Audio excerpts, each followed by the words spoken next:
Olá, você está no Desoxida-se. O assunto de hoje é radicais livres, o que eles fazem, quais são os piores e quais devem ser os alvos da nossa atuação. E aqui vem uma surpresa.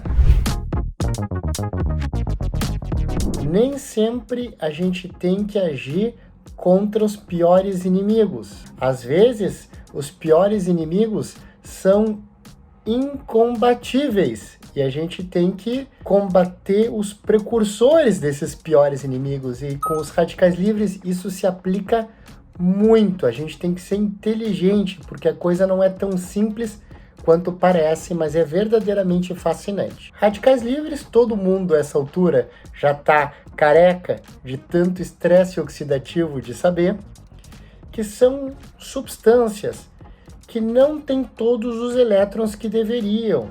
Eles são parcialmente reduzidos e eles buscam estabilidade. Eles querem se reduzir por completo. Eles querem ter todos os elétrons que eles precisam. E para isso, eles têm que roubar elétrons de alguém. Aqui se aplica o princípio da economia de escassez. Não tem elétrons para todo mundo. Para eles ganharem elétrons, alguém tem que perder. E quem perde esses elétrons se torna oxidado. Portanto, os radicais livres fazem mal porque promovem a oxidação de DNA, de proteínas, de membranas celulares, e esses processos de oxidações fazem com que essas moléculas percam suas funções, se degradem, funcionem mal. A gente tem que evitar isso. E o estresse oxidativo, através dessa promoção de oxidação, é a causa direta de muitas doenças, como a aterosclerose, e contribui para tantas outras doenças, como, por exemplo, a demência de Alzheimer, entre outras. A gente vem falando aqui no canal que até a celulite na bunda é consequência do estresse oxidativo. Então, a gente vai de questões estéticas a questões muito importantes de saúde neurológica, de saúde cardiovascular. Eles causam doença, eles causam estados de insatisfação com a nossa performance, mas também se associam a encurtamento da nossa expectativa de vida. Mas nem todo radical livre é igual. Existem radicais livres muito mais potentes, que reagem de forma muito mais rápida, que promovem oxidação quase que instantaneamente no momento em que eles são formados. Também a reatividade deles. Eles são gerados e já reagem, já oxidam alguém. Essa é a tendência que eles têm de serem reduzidos às custas de oxidação de outra molécula. Eles são hiperreativos. Os dois oxidantes mais do mal são os radicais hidroxila e também os radicais dióxido de nitrogênio.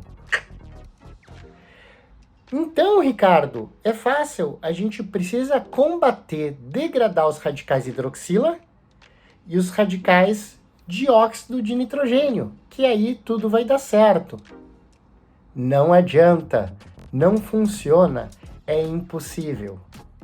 Os radicais hidroxila e os radicais dióxido de nitrogênio são tão reativos que assim que eles se formam, eles já oxidam alguém. Não dá tempo de enzimas antioxidantes, não dá tempo de produtos antioxidantes encontrarem esses radicais livres a tempo de detoxificá-los antes que eles já tenham gerado seu mal, antes que eles já tenham oxidado moléculas vitais. Então, Ricardo, qual é a solução? Se a gente não pode atuar direto contra esses supervilões, contra os radicais hidroxila e contra os radicais dióxido de nitrogênio? A solução é não deixar que eles se formem. A solução é atuar nos precursores dos radicais hidroxila e nos precursores dos radicais dióxido de nitrogênio. E quem forma os radicais hidroxila? Quem forma os radicais hidroxila é o peróxido de hidrogênio. A formação de peróxido de hidrogênio é o momento chave da sinalização oxidativa no corpo. Se não se formar nada de radical peróxido de hidrogênio, não vai ter nenhum estresse oxidativo. Se formar um pouco de peróxido de hidrogênio, vão ocorrer cascatas de sinalização do sistema redox, que são importantes também para o funcionamento da célula, e que é ok que ocorram. O problema é quando a capacidade de geração de peróxido de hidrogênio é maior do que a capacidade de destruição desse peróxido de hidrogênio. Quando se acumular o peróxido de hidrogênio, ele vai entrar numa reação junto com o ferro, que se chama reação de Fenton, que vai gerar os radicais hidroxila. Então a gente tem que evitar que o peróxido de hidrogênio se acumule para não ter os radicais hidroxila, porque uma vez que os radicais hidroxila se formam, eles vão reagir automaticamente e vão ser imparáveis e vão gerar estresse oxidativo. Existem várias enzimas que detoxificam o peróxido de hidrogênio.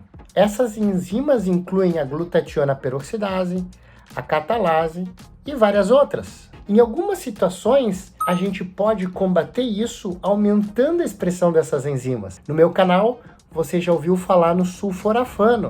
O sulforafano consegue deixar uma proteína do corpo chamada de NRF2 viva por mais tempo.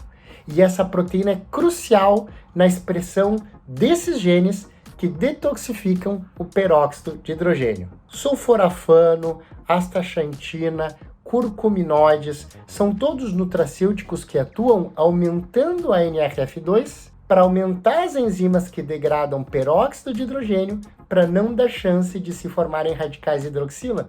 Vejam como o funcionamento é indireto. E em relação ao dióxido de nitrogênio?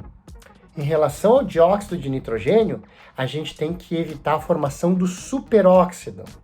O superóxido é um oxigênio que ganhou um elétron. Ele é um radical oxigênio com uma carga negativa, mas ele é um radical livre, porque ele não tem todos os elétrons que ele deveria ter ganho. Assim como o peróxido de hidrogênio, o superóxido é pouco reativo. Nem o peróxido de hidrogênio, nem o superóxido importariam muito, se não fosse o fato de que o peróxido de hidrogênio se transforma em radicais hidroxila e o superóxido se transforma em associação com óxido nítrico no ânion peroxinitrito, que vai se transformar no ácido hiponitroso e finalmente no terrível dióxido de nitrogênio. Então, assim como a gente pode combater o excesso de peróxido de hidrogênio, a gente pode combater o excesso de superóxido, que per se não importaria, mas que se transforma eventualmente em dióxido de nitrogênio. Falamos num vídeo da superóxido dismutase, que pode ser administrada revestida em óleo de palma, chegando intacta até o trato gastrointestinal para ser absorvida e que tem alguns benefícios em saúde comprovados, justamente porque ao reduzir a síntese de superóxido, ao promover a desmutação do superóxido, ao levar ao decaimento do superóxido, o que ocorre é uma formação menor do dióxido de nitrogênio, que é o que realmente importa. Então, resumindo, pessoal, radical livre, ele precisa ser reduzido para ficar estável. Ele é instável e para ele se reduzir, algo tem que se oxidar. É o DNA, são nossas proteínas, são as nossas membranas, que quando oxidadas passam a funcionar mal, promovendo doenças, promovendo perda de performance, promovendo envelhecimento. Mas nem todo radical livre é igual. Os piores são os radicais hidroxila e são os radicais dióxido de nitrogênio. Mas eles são tão ruins, eles reagem tão rapidamente que não dá tempo de detoxificá-los. A chave, portanto, é evitar o acúmulo de seus precursores, que por si só não são importantes radicais livres, mas são os que geram os radicais livres importantes, a saber, o peróxido de hidrogênio e o superóxido. E a gente tem como reduzir a síntese desses precursores com o uso racional de nutracêuticos. Vejam que interessante como funciona o estresse oxidativo e como, às vezes, para bater em quem importa, a gente tem que bater no intermediário que parece, a princípio, menos importante. Grande abraço.